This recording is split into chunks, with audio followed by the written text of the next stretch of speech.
Beberapa perangkat monitor yang sudah pernah Pical review biasanya tuh lebih menyasar pada gaming ataupun casual user.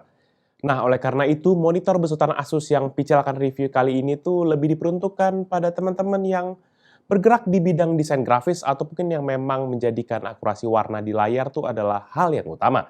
Seperti apa detailnya? Let's check it out!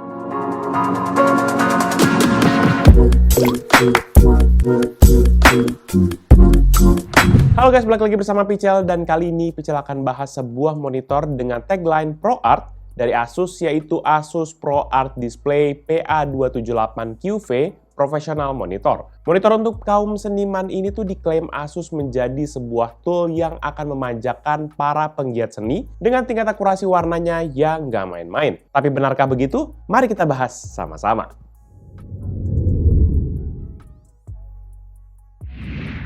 Kalau kita bicara soal monitor, setiap produk monitor tuh pasti ya memang membawa ciri khasnya masing-masing. Sesuai dengan genre yang diusungnya. Contohnya kalau misalnya kayak kita monitor gaming gitu ya, kayak monitor ROG yang beberapa saat Pical pernah review gitu ya. Monitor tersebut memang terlihat garang dan juga gaming banget. Tapi untuk monitor Asus ProArt Display PA278QV ini tuh terkesan biasa aja. Nggak ada hal yang bisa dibilang art banget pada monitor ini. Unit monitor hadir nih dengan desain yang terlihat kaku dengan sudut-sudut yang tegas di seluruh bagian bodinya. Dan monitor ini sendiri tuh tersusun atas 3 bagian, yaitu bagian base yang terbuat dari plat metal yang di-cover dengan bahan plastik berwarna silver berbentuk bujur sangkar dengan tulisan ProArt Superior Color Accuracy pada bagian atasnya. Kemudian ada bagian display panelnya di mana total keseluruhan bodinya dibalut dengan warna hitam yang menggunakan matte finish. Dan pada sisi depannya ini juga terdapat logo Asus berwarna abu-abu terang di bezel bawah serta tombol-tombol navigasi di sisi kanan bawah. Display panel ini juga sudah menggunakan bezel-less design, jadi bezel fisiknya tuh jadi tipis banget di sisi kiri, kanan, dan juga bagian atas. Tapi ya lagi-lagi masih ada black bar setebal 0,5 cm di sekelilingnya. Dan bezel bawahnya sendiri setebal 2,6 cm dan terdapat garis-garis di sepanjang bezel bawahnya, yang dimana ini membentuk jadi motif penggaris dengan satuan cm. Sementara di sisi belakangnya ini sendiri terdapat logo Asus besar di bagian atas yang dicetak dengan glossy finish. Dan di bagian bawahnya baru terdapat grill ventilasi yang menghadap ke bagian atas dan juga berfungsi sebagai output audio untuk 2 buah speaker yang berdaya masing-masing 2 watt. Dan terakhir untuk mempermanis, ini tuh terdapat sebuah stand yang menghubungkan base dengan display panelnya. Stand ini sendiri memiliki kombinasi warna silver pada sisi belakang dan juga hitam pada sisi depan, yang seluruhnya menggunakan matte finish. Ketiga modul ini tuh nanti tersambung dengan sistem sekrup pada bagian base kepada standnya, dan juga sistem jepit pada bagian standnya ke bagian display panelnya. Pemasangannya memang simple banget dan juga ngebongkarnya nggak ribet kayak monitor-monitor yang sudah pernah Pical bahas. Cukup tinggal klik tombol di bagian bawah sambungan stand kepada display panel, dorong sedikit dan display panel ini sudah bisa lepas dari standnya. Dan dalam keadaan tanpa standnya, monitor ini bisa kita pasangkan pada VESA mount dengan ukuran 100 x 100 cm. Dari segi dimensi, monitor ini masih tergolong compact untuk diletakkan di atas meja. Jika tanpa ada stand, dimensi monitor ini tuh hanya berkisar 37 x 61,5 cm dengan ketebalan sekitar 5,6 cm dan juga bobot sekitar 4,9 kg. Sedangkan jika menggunakan stand, maka dimensinya berubah menjadi 53,2 x 61,5 di posisi paling tinggi dengan ketebalan sekitar 22,6 cm. Dan jelas, bobotnya juga akan bertambah sekitar 7,72 kg.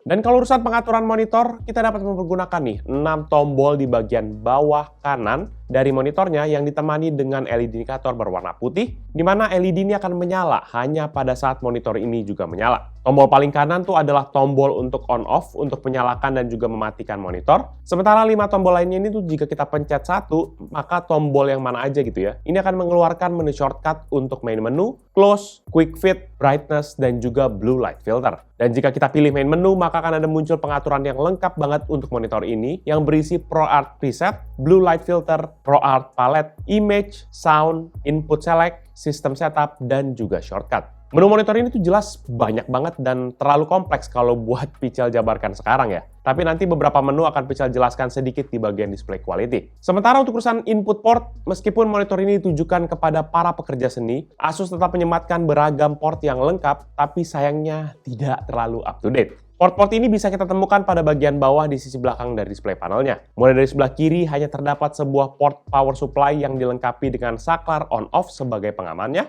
Dan di sebelah kanan lah baru terdapat deretan port, yaitu yang pertama kali adalah sebuah port DVI-D, HDMI 1.4, DisplayPort, dan juga mini DisplayPort 1.2, PC audio input 3,5 mm, earphone 3,5 mm, satu port USB Type-B 3.0, dua pasang port USB Type-A 3.0 yang terletak di sisi bawah dan juga samping display panelnya. Ini bisa bilang dianggap kekurangan ya, yang cukup ngena, karena port HDMI 1.4 dan juga DisplayPort 1.2 ini udah termasuk generasi port jadul. Apalagi untuk HDMI 1.4 itu udah mepet banget kalau untuk spesifikasi transmit data ke PC ataupun yang laptop kekinian, yang memang dimana rata-rata sudah memiliki port HDMI 2.0 ke atas gitu. Bisa nggak tahu ya, apa karena mentang-mentang bukan monitor gaming, makanya Asus kayaknya sekedar ala kadarnya aja untuk ngasih portnya. Walaupun memang kita bisa bilang argumennya bahwa ya untuk port yang sekarang juga sudah bisa deliver kemampuan maksimum dari layar ini gitu ya.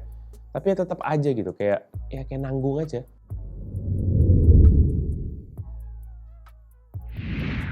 Setelah bahas desain, nah kali ini kita akan fokus kepada bagian utama dari monitornya, yaitu layarnya. Monitor ini sendiri memiliki bentangan diagonal sebesar 27 inci dengan resolusi 2560x1440 atau WQHD, dan juga refresh rate 75 Hz dan sudah mengusung fitur Asus Adaptive Sync teknologi yang dapat menampilkan animasi-animasi dengan kecepatan tinggi dan minimalisir akan screen tearing yang terjadi akibat gerakan tersebut. Tapi sayangnya monitor ini tuh hanya dapat menyuguhkan color depth hingga 8 bit saja, jadi tuh nggak sampai kepada 10 bit.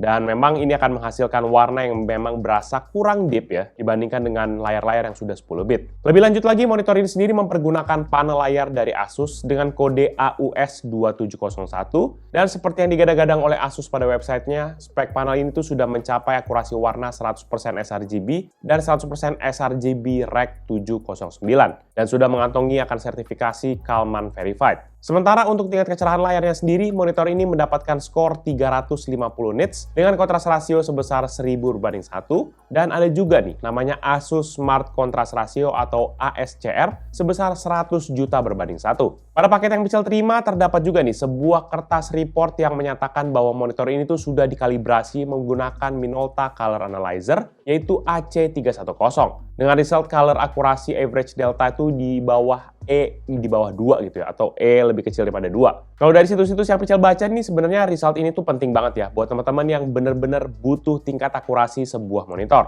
Dan buat teman-teman mungkin yang para seniman digital, coba deh komen di bagian bawah apa aja sih sebenarnya yang dibutuhkan juga lainnya gitu ya di monitor-monitor yang kalian pakai sehari-hari. Dan kalau yang nanya kok refresh rate-nya kayak nanggung banget ya, sekali lagi Pichel ingatkan ya bahwa ini tuh bukan monitor gaming yang butuh refresh rate yang kenceng banget, tapi jenis layarnya ini tuh membutuhkan tingkat akurasi warna yang tinggi. Untuk itulah Asus menyematkan banyak banget tuh pengaturan pada layar ini. Salah satunya pada menu ProArt Preset, di mana teman-teman tuh nanti disajikan pada preset yang siap pakai untuk beragam keperluan. Seperti contohnya sRGB mode dan juga Rec 709 mode untuk keperluan grafis, Scenery mode dan juga Rapid Rendering mode untuk video editing, ataupun standar dan reading dan juga darkroom mode buat kita yang mungkin suka lebih agak redup ataupun yang layarnya standar-standar aja. Di samping itu juga ada salah satu fitur yang dianggap cukup berguna oleh Asus, yaitu yang namanya Quick Fit, di mana ini memiliki 4 submenu, yaitu ruler yang akan memberikan kita garis-garis seperti penggaris dengan satuan inci di pinggir-pinggir dari monitor. Yang kedua itu namanya submenu alignment, yang akan memunculkan grid-grid yang dimana ini akan membagi layar menjadi 9 bagian. Kalau kata anak-anak fotografi sih ini tuh yang namanya the rule of third gitu loh, buat memastikan bahwa posisinya sudah ya mendominasi akan sepertiga ataupun berada di sisi sepertiga dari gambarnya. Yang ketiga adalah A4, di mana ini akan memunculkan bidang berukuran kertas A4 secara real size, dan ini tuh bisa diatur secara vertikal ataupun horizontal. Dan yang terakhir adalah B5, di mana ini konsepnya sama dengan yang A4 tadi, tapi ini memunculkan adalah ukuran asli dari kertas B5.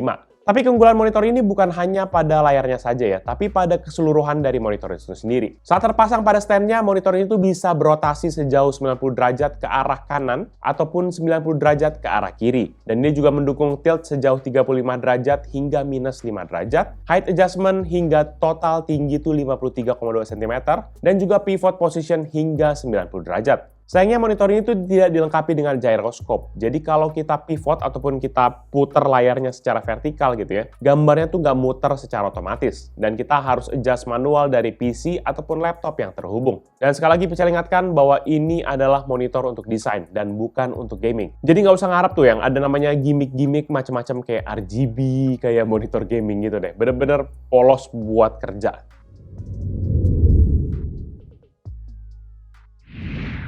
Urusan audio seperti yang sudah Pical sebutkan di awal bahwa monitor ini tuh dilengkapi dengan dua buah speaker yang masing-masing memiliki daya 2 watt. Sebenarnya suaranya sih lantang dan juga jernih. Cuma nggak ada bassnya sama sekali, jadi lumayan ngecering banget lah gitu suaranya. Tapi ya maklum lah ya, untuk speaker ala kadarnya daripada nggak ada, ya kan? Pical lakukan pengetesan dengan memainkan sebuah lagu dengan maksimum volume, maka monitor ini dapat menghasilkan suara maksimum 95,2 desibel dengan rata-rata 87,4 desibel. Buat teman-teman yang penasaran gimana performa dari speaker internalnya monitor ini, berikut ini merupakan contoh hasil suara dari Asus ProArt Display PA278 QV.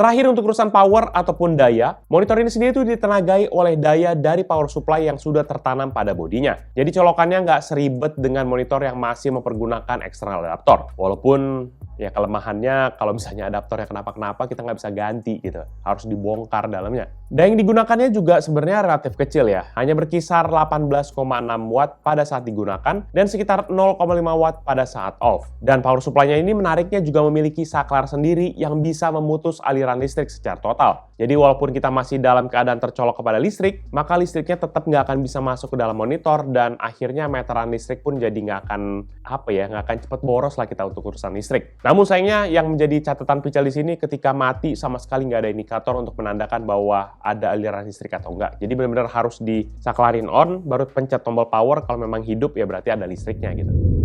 Overall, menurut pendapat pribadi Pical, monitor Asus ProArt Display PA278QV merupakan monitor yang memang diciptakan sebagai alat para desainer digital. Dari review yang sudah Pical bawakan hari ini tuh teman-teman pasti sudah bisa mengambil kesimpulan siapa target market untuk monitor ini. Dan monitor Asus ProArt ini sendiri tuh dibanderol mulai dari harga 6 hingga 7 jutaan di beberapa toko online shop yang ada di Indonesia. Jadi kembali lagi, kalau memang kebutuhan kita hanya untuk sekedar nge-YouTube dan juga nge-browsing-browsing ataupun manage toko online, kayaknya monitor seperti ini akan sangat overkill banget. Tapi kalau misalnya buat kita yang adalah seorang desainer gitu ya, dan memang memiliki budget terbatas, dan siap dengan konsekuensi port yang tidak terlalu canggih seperti ini, dan sudah menjawab kebutuhan-kebutuhan basicnya, harusnya sih ya oke-oke aja. Dan juga yang harus dipertimbangkan, apakah memang monitor ukuran 27 inci ini sudah layak mendapatkan bandrol harga setinggi itu? Jelas itu tergantung kepada kebutuhan kita masing-masing. Jujur, kalau misalnya kita bandingin dengan monitor-monitor lain, masih banyak banget yang memiliki ukuran layar dan juga resolusi yang tinggi dengan harga di bawah ini.